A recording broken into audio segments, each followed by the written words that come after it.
I would rather have $1 trillion because I feel like God left his word. He left the Bible. There's nothing that he is going to tell me probably in those 10 minutes that isn't already in his word. And secondly, if you have a relationship with him, he can talk to you now. I truly believe the Holy Spirit is in me and he can talk to you. But Pharaoh's like, no, like I want to sit. You said you wanted to sit with Jesus, right? Yeah. Also, I feel like if I was really sitting face to face, excuse me, I'm stuttering because that's what I would do if I was face to face with Jesus, and I would waste my 10 minutes stuttering. Like, this is really crazy. Jesus is in front of me. So it's like, at this point, let me just go to my prayer room and pray. And I don't feel like there's going to be anything that Jesus will tell me in those 10 minutes that he hasn't left in his word. 10 minutes with Jesus can be a lifetime.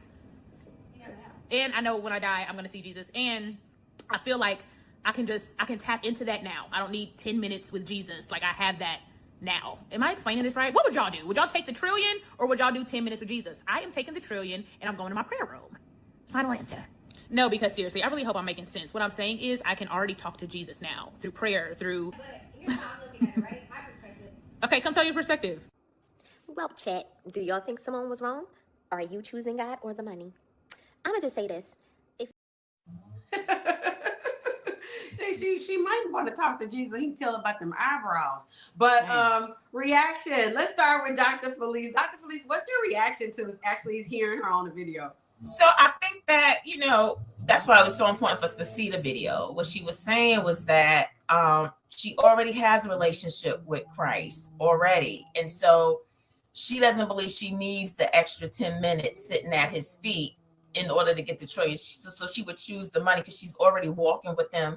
She already has a relationship with him. So it wasn't like she's actually saying I have the best of both worlds, that I'm able to choose the $1 trillion because I already have a close relationship with him. And so I just think that, and I think that she sensed that people weren't understanding that. And so she kept trying to reiterate it.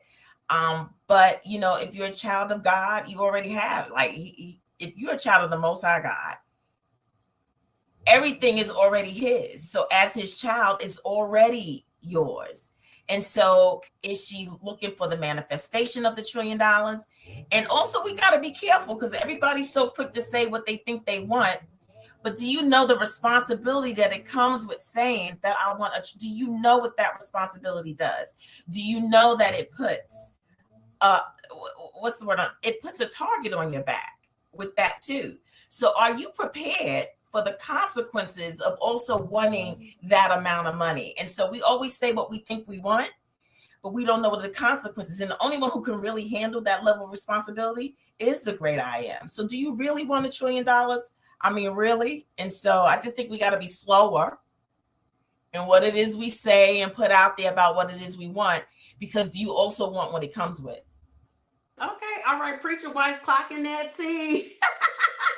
All right, we gotta go to commercial, and we're gonna come to get some other reactions. Look, y'all got the comedian hosting today. Y'all, I'm gonna have at it. Let's go to commercial. Woo! It's a good show right here, but I'm biased.